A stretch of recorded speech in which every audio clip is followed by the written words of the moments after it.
Complot à Florence, dans l'Observatoire de Galilée, de Guy Jiménez. Chapitre 8. Confrontation. La demoiselle se tenait devant lui. Il la reconnut instantanément à ses grands yeux et à son effort. Ses habits étaient différents de ceux qu'elle portait le jour où elle était venue à l'atelier, mais restaient ceux d'une enfant de bonne famille de la bourgeoisie florentine. Fiorino enregistra rapidement une foule de détails et arriva à cette conclusion irréfutable. Elle ne pouvait être que cette Virginia Gamba dont il avait entendu parler. La fille de Galilée ne faisait qu'une avec la demoiselle de l'imprimerie. Elle fut aussi surprise que lui, davantage encore. À la façon dont elle était rentrée, il devina qu'elle ne s'attendait pas à trouver quelqu'un. Elle avait probablement guetté le départ des trois hommes, curieuse de contempler le tissu livré par Piasquero. La réaction de Fiorino à cette apparition fut immédiate. Il baissa vite les yeux, dans l'humble attitude de la servante prise en faute. Il ne fallait surtout pas que Virginia reconnaisse l'apprenti imprimeur, pas encore. « Que fais-tu ici » demanda-t-elle, courroucée. « Je serais étonnée qu'on t'ait confié quelque tâche que ce soit dans cet endroit. Mon père interdit à quiconque d'y entrer sans son autorisation. » « Je ne suis pas une voleuse, pleurnicha Fiorino, reniflant et secouant les épaules. Je voulais juste regarder dans le tube. Retourne à ton travail, lui ordonna la jeune fille. Je vais réfléchir à la sanction que nous prendrons contre toi. Fiorino connaissait assez la nature humaine pour comprendre que Virginia Gamba ne pourrait parler à personne de cet incident sans se compromettre elle-même. Avant de quitter le pigeonnier, il lui jeta un regard à la dérobée. Il nota combien la demoiselle avait le teint clair. Sa peau semblait douce et il perçut son parfum léger qui lui chatouilla agréablement les narines. Mais Dieu que son nez était proéminent. Il descendit l'escalier et gagna l'office où l'activité avait repris. Madame Sarti réclamait « Et Fiorina, où est-elle ?»« Je suis là, madame. Où étais-tu passée ?» Sans attendre de réponse, elle confia à Fiorino ses nouvelles tâches qu'il accomplit paradoxalement avec une sensation de repos mérité. Les 2 moments intenses vécus dans le pigeonnier avaient accumulé en lui une grande tension que le travail aidait à évacuer. Il se remit donc ainsi de ses émotions, frottant les sols, lustrant les meubles et sans pouvoir se départir d'un sentiment pénible à propos de Virginia et de leur relation à venir. Peu à peu, le soleil déclinant installait dans la maison une luminosité particulière et Fiorino se rappela son rendez-vous avec Barbetta. Il redoutait cette entrevue. Piasquero n'avait sûrement pas apprécié de le découvrir caché sur le balcon. Fiorino essayait de se rassurer. Tout le monde semblait l'apprécier ici. Madame Sarti, Galilée, Salviati. Il n'y avait que Virginia qui avait fait la fine bouche, et le gros nez ne put-il s'empêcher de penser, non sans une certaine tristesse. Il était impossible de quitter la maison en donnant l'impression d'y être encore. Aussi Fiorino décida de demander à Madame Sarti la permission de sortir un instant.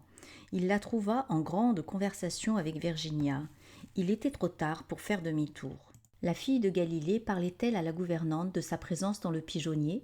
Fiorino fut assez vite tranquillisé sur ce point, mais tout le temps qu'il s'adressa à Madame Sarti pour lui dérouler une histoire emberlificotée, il sentit le regard de Virginia peser sur lui.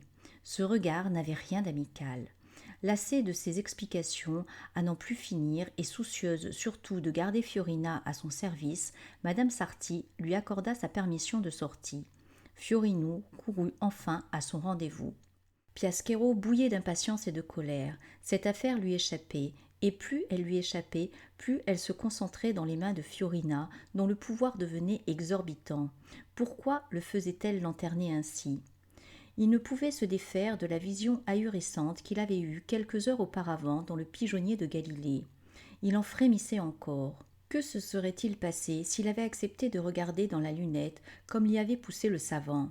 Il aurait fallu se rendre sur le balcon et Fiorina aurait été découverte. « Dieu m'a protégé », songeait Piasquero, sans que cela suffise à le rassurer. Et lui seul sait où en sont les choses au moment présent. Fiorina accusait un retard d'au moins une demi-heure. Peut-être l'avait-elle déjà trahi en révélant à Galilée qu'il complotait contre lui. Son ressentiment n'était pas dirigé seulement contre l'enfant. Il en voulait surtout aux Vénitiens. C'était lui qui avait tant insisté pour recruter Fiorina. Quelque chose chez cet homme déplaisait souverainement à Piasquero. Il revit l'instant de leur première rencontre à un prêche de l'abbé Lorini. Tout le temps de l'office, le drapier s'était senti observé par un inconnu qui l'avait abordé à la fin de la messe. « Je vous ai regardé pendant le sermon de l'abbé. Vous désapprouvez, vous aussi, comme lui, les tenants de l'astronomie nouvelle ?» Point n'était besoin de pousser beaucoup Piasquero pour qu'il se mette à dire tout le mal qu'il pensait de Galilée. L'inconnu avait abondé dans son sens. « Mais à qui ai-je affaire ?» avait fini par demander Piasquero. « Je ne tiens pas à divulguer mon identité, avait répondu l'autre, avant de révéler qu'il réfléchissait à une action secrète destinée à mettre fin aux agissements de Galilée. Piasquero avait été impressionné par le discours de cet homme à l'accent vénitien, et il s'était demandé s'il n'avait pas affaire à quelqu'un de haut placé, à la solde d'un cardinal. Les deux hommes avaient convenu de se revoir assez vite. Entre-temps, le hasard avait voulu que Salviati passe à l'échoppe du drapier et lui commande du tissu pour un cadeau que Galilée ferait au grand-duc à l'occasion d'une fête prochaine. Piasquero avait béni le ciel d'une pareille aubaine. Quand le Vénitien était revenu le trouver, il avait décidé de profiter pleinement de cette chance, même s'il ne disposait que de très peu de temps. Le drapier fut tiré de ses pensées par une vision qu'il n'espérait plus. Fiorina venait à sa rencontre. De la revoir enfin lui procura un soulagement proche de la reconnaissance. Elle s'excusa de son retard, affirmant que madame Sarti lui avait commandé au dernier moment de nettoyer les innombrables pièces d'un vaisselier. Piasquero interrompit son bavardage, souhaitant en avoir le cœur net. Je t'avais donné pour consigne de ne pas te faire remarquer, et voilà que Galilée et Salviati t'ont déjà repéré. Bravo pour ta discrétion. Je les ai fait rire, rétorqua Fiorino. Piasquero avait oublié que cette fille avait réponse à tout. Il voulait bien reconnaître que les deux hommes n'avaient pas de reproches avérés à l'encontre de Fiorina et qu'il semblait la tenir en assez bonne estime, même s'il ne fallait rien exagérer. Mais que faisais-tu perché sur ce balcon fulmina-t-il. Piasquero lui avait fixé ce rendez-vous dans un recoin d'une ruelle peu passante, aux abords d'un atelier de chaudronnerie dont le bruit constant permettait de couvrir leur conversation. Je nettoyais, répliqua Fiorino. Avec un chiffon, ajouta-t-il bien vite, voyant que l'autre manquait de s'étrangler. Ne me prends pas pour un imbécile. Tu venais fouiner du côté de la lunette quand nous t'avons surprise, n'est-ce pas ? C'était plus fort que toi. Il fallait que tu regardes dans le tube. Fiorino ne nia pas. Il est trop tard pour reculer, reprit Barbetta, martelant chaque mot aussi durement que les chaudronniers de l'autre côté du mur malmenaient le métal. Le Vénitien ne me le pardonnerait jamais. Nous allons poursuivre notre plan, mais je te le répète, si tu as trahi ma confiance ou si tu venais à la trahir, je saurais te retrouver, crois-moi. Tu me connais si peu encore, tu t'imagines même pas de quoi je serais capable. La barbiche frémissante était toujours comique, mais les yeux démesurés agrandis par une colère froide impressionnèrent Fiorino. Il y avait cette main aussi que Piasquero tenait enfoncée sous son vêtement, comme s'il allait tirer un couteau. « C'est bon, dit l'enfant, je ne vous trahirai pas.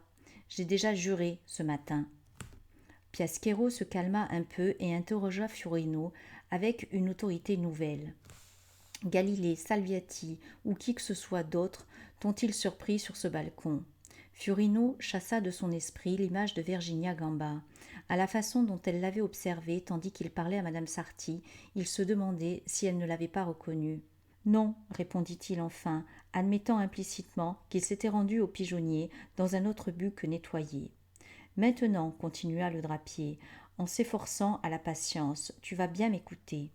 Au fond, nous allons gagner du temps, puisque je n'ai plus à t'expliquer l'objet de ma visite à Galilée et que tu connais déjà le lieu et l'objet concernés par notre plan. » Le pigeonnier et la lunette, dit Fiorino. Absolument. Vous voulez que je la vole ? Absolument pas. Que je la casse alors ? Pas plus. Alors quoi ? Piasquero s'assura que personne ne pouvait les surprendre avant de sortir de sous son vêtement, non pas un couteau, mais quelques feuillets que le Vénitien lui avait confiés et qu'il tendit à Fiorino. Alors ceci, dit théâtralement. Le garçon voulut regarder de quoi il s'agissait. Sais-tu lire ? Demanda Piasquero tout à coup soupçonneux. Oui, un peu. Le drapier hocha la tête dubitatif. Que tu saches lire ou non, je te conseille de fourrer bien vite ces feuillets sous ta robe. dans le compartiment intérieur que Séraphina a cousu spécialement à cet effet. À présent, sois attentive.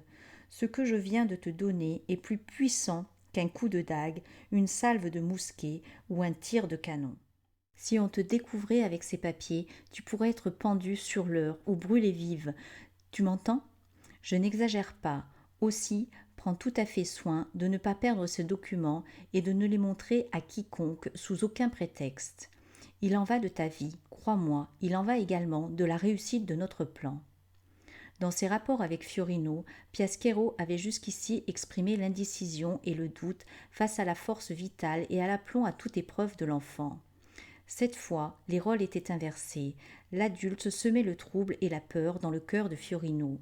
« Mais que voulez-vous que je fasse de ces feuillets » demanda-t-il. « Que tu les ranges d'abord, sous ton vêtement » s'impatienta Piaschero. « Ne te l'ai-je pas déjà dit ?» Fiorino obéit enfin et tressaillit, comme si le papier le brûlait. « Je vais les salir, l'encre va s'effacer avec ma sueur. »« Aucune importance, ricana Piaschero. Il restera toujours assez d'écrits. Va, et cela n'en sera que plus crédible. Le grand-duc pensera que ces feuillets auront fait de l'usage. Le grand-duc, parbleu, n'as-tu pas encore compris, toi, si maligne ? Demain, lorsque Galilée, la peste soit de cet hérétique, offrira sa lunette au grand-duc et que celui-ci en déploiera le tissu qui l'enveloppe, ces papiers tomberont d'eux-mêmes, signant sa condamnation.